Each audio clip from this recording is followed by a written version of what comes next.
नमस्ते दोस्तों, क्या आप भी चाहते हैं कि आपके घर में हमेशा बरकत बनी रहे? क्या आप भी धन की कमी से परेशान हैं? अगर हाँ, तो यह वीडियो आपके लिए बहुत ही खास है। दोस्तों, कई बार हम बहुत मेहनत करते हैं, फिर भी हमें सफलता नहीं मिल पाती। ऐसा क्यों होता है? ज्योतिष शास्त्र के अनुसार कई बार हमारे घर में नकारात्मक ऊर्जा अधिक हो जाती है, जिसकी वजह से हमारे जीवन में कई तरह की समस्याएं आने लगती हैं। लेकिन चिंता न करें, क्योंकि वास्तुशास्त्र में कुछ ऐसे उपाय बताए गए हैं जिन्हें अपनाकर आप अपने घर में सकारात्मक ऊर्जा का संचार कर सकते हैं और माता लक्ष्मी का आशीर्वाद प्राप्त कर सकते हैं। आज के इस वीडियो में आपको 10 ऐसे आसान उपाय बताऊंगी जिन्हें आप रोजाना करके अपने जीवन में सुख समृद्धि ला सकते हैं। ये उपाय न सिर्फ आपके घर में बरकत लाएंगे, बल्कि आपके स्वास्थ्य, आपके रिश्तों और आपके करियर में भी सुधार करेंगे।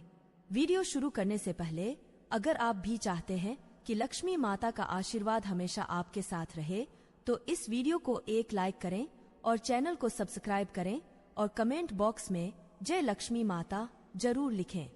नंबर 1, शाम के समय पूजा करते समय सरसों के तेल का दीपक जलाएं और उसमें 2 लौंग डाल दें। आप चाहे तो यह दीपक रोजाना प्रवेश द्वार के दोनों तरफ या फिर एक तरफ भी जला सकते हैं। ऐसा करने से देवी देवता के साथ पितरों का आशीर्वाद प्राप्त होता है, जिससे घर में बरकत होती है। घर में जब भी रोटी बनाएं, तो तवा गर्म होने के बाद उसमें थोड़े से दूध की छींट जरूर मार दें। माना जाता है कि ऐसा करने से हर तरह के दोषों से निजात मिलता है। इसके साथ ही पहली रोटी गाय को खिलाएं। इस रोटी में एक आटे की लोई के साथ थोड़ा सा गुड़ या फिर चीनी रख सकते हैं। रोजाना पक्षियों को दाना खिलाना काफी अच्छा माना जाता है। इससे कुंडली के हर दोषों से छुटकारा मिलता है।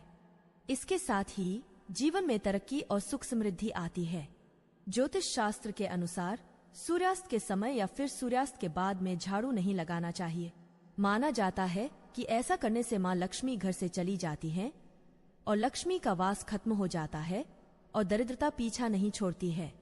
नंबर 2, भोजन की थाली को हमेशा चटाई, चौक या टेबल पर सम्मान के साथ रखें। खाने की थाली को कभी भी एक हाथ से न उठाए। ऐसा करने से खाना प्रेत योनि में चला जाता है। भोजन करने के बाद थाली में हाथ न धोएं। थाली में भोजन कभी जूठा न छोड़ें। भोजन करने के बाद थाली को कभी किचन स्टैंड, पलंग या टेबल के नीचे न रखें। भोजन करने से पहले देवी देवताओं का आह्वान जरूर करें। भोजन करते वक्त वार्तालाप या क्रोध न करें। भोजन सदैव पूर्व दिशा या उत्तर दिशा की ओर मुख करके करना चाहिए। नंबर 3, माँ लक्ष्मी और कुबेर देव की कृपा हासिल करने के लिए अपनी तिजोरी या पर्स में 3 सिक्के रखें। घर के मंदिर में लाल वस्त्र से 3 सिक्के बांधकर लटकाएं। ऐसा करने से भाग्य बढ़ता है और हर परेशानियों से छुटकारा मिलता है।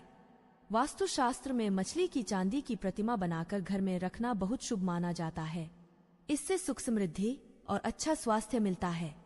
घर में मछली की चांदी की प्रतिमा रखने से घर में शांति और खुशहाली आती है।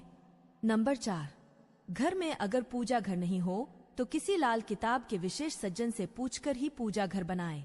यदि वह बनाने की छूट देते हैं तो किसी वास्तुशास्त्र से संपर्क करके ही पूजा घर बनाएं। ऐसा इसलिए कहना पड़ रहा है क्योंकि किसी की कुंडली के अनुसार घर में पूजा घर रखना नुकसानदायक होता है। किसी देवी देवता की एक से ज्यादा मूर्ति या तस्वीर न रखें। पूजा घर के अलावा देवी देवता की मूर्ति या चित्र घर के अन्य किसी हिस्से में न लगाएं। किसी भी देवता की 2 तस्वीर ऐसे न लगाएं कि उनका मुख आमने सामने हो। देवी देवताओं की तस्वीर कभी नृत्य कोने में न लगाएं, वरना कोर्ट कचहरी के मामलों में फंसने की पूरी आशंका रहती है। तिजोरी में हल्दी की गांठ को पीले वस्त्र में बांधकर रखें। साथ में कौड़िया और चांदी, तांबे आदि के सिक्के भी रखें। थोड़ा सा चावल लेकर तिजोरी में रखें। तिजोरी में इत्र की शीशी, चंदन की डिब्बी और अगरबत्ती का पैकेट भी रख सकते हैं, जिससे उसमें सुगंध बनी रहेगी। घर में देवी देवताओं पर चढ़ाए गए फूलहार के सूख जाने पर भी उन्हें घर में रखना शुभ माना जाता है। नंबर 5, पीपल के पेड़ में देवताओं का वास होता है। पीपल के पेड़ को सिर्फ शनिवार को ही छूना चाहिए। शनिवार को पीपल के वृक्ष में काले तिल, कच्चा दूध, गंगाजल, शहद और गुड़ को स्टील या चांदी के बर्तन में डालकर अर्पित करें। पीपल के वृक्ष के पास सरसों के तेल का दीपक प्रज्वलित करें। यह कार्य प्रत्येक शनिवार को करते जाएंगे तो धीरे धीरे दुर्भाग्य दूर होता जाएगा।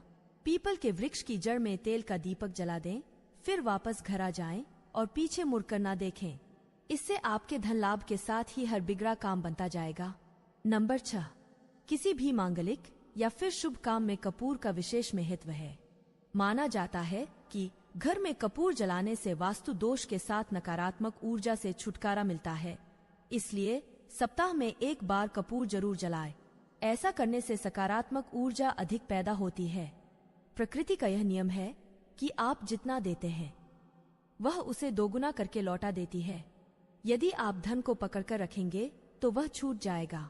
दान में सबसे बड़ा धन है। नंबर 7, कभी भी ब्रह्म मुहूर्त या संध्या काल में झाड़ू नहीं लगाना चाहिए। झाड़ू को ऐसी जगह रखें जहां किसी अतिथि की नजर न पहुंचे। झाड़ू को पलंग के नीचे न रखें। घर को साफ सुथरा और सुंदर बनाकर रखें। घर के चारों कोने को साफ रखें, खासकर के ईशान, उत्तर और वायव्य कोण को हमेशा खाली और साफ रखें। बाथरूम को गंदा रखना आर्थिक स्थिति के लिए बेहतर नहीं होता है। बाथरूम का प्रयोग करने के बाद उसे कपड़े से सुखाने का प्रयास करें। बाथरूम को साफ सुथरा रखना चाहिए जिससे घर में सकारात्मक ऊर्जा का संचार होता है। नंबर 8, घर की वस्तुओं को वास्तु के अनुसार रखकर प्रतिदिन घर को साफ और स्वच्छ करें। प्रतिदिन मुख्य द्वार की पूजा करें। घर के बाहर मुख्य द्वार पर स्वस्तिक बनाएं और कुमकुम व हल्दी डालकर उसकी दीपक से आरती उतारें। इसी के साथ ही प्रतिदिन सुबह और शाम को कपूर जलाएं और घर के वातावरण को सुगंधित बनाएं। जिस घर में नित्य मुख्य द्वार की पूजा की जाती है और मुख्य द्वार के आसपास घी के दीपक जलाए जाते हैं, उनके घर में लक्ष्मी सदैव वास करती हैं। नंबर 9, घर की स्त्री का सम्मान करें। दक्षिण दिशा में पैर करके न सोएं। शर्ट और पैंट की जेब फटी हो तो उसे ठीक करवाएं। पर्स या रुपए को पैंट की पीछे वाली जेब में न रखें। किसी भी प्रकार का नशा न करें। झूठ बोलते रहने से बरकत जाती रहती है। दांतों को अच्छे से साफ और चमकदार बनाए रखें। बार बार थूकने या खांसने की आदत को बदलें। घर में हर जगह गंदगी फैलाने का कार्य न करें। नाखून और बाल बढ़ाकर न रखें। प्रतिदिन शरीर के सभी क्षेत्रों को 3 वक्त जल से धोएं, सुबह, शाम और रात्रि। आप चाहे तो दीवार पर मछली के जोड़ों की पेंटिंग भी बनवा सकते हैं। वास्तु के अनुसार घर के ईशान कोण में अष्टदल कमल बनाकर मंगल कलश स्थापित करने से धन वैभव आता है। इसके लिए कलश में जल भरकर उसमें तांबे का सिक्का डाल दें। अब इस पर नारियल के पत्ते डालकर उसके मुख पर नारियल रखकर स्थापित करें। यह उपाय बहुत फायदेमंद और कारगर है। नंबर 10, संध्या काल में अनिष्ट शक्तियां प्रबल होने के कारण इस समय निम्नलिखित कार्य निषेध बताए गए हैं।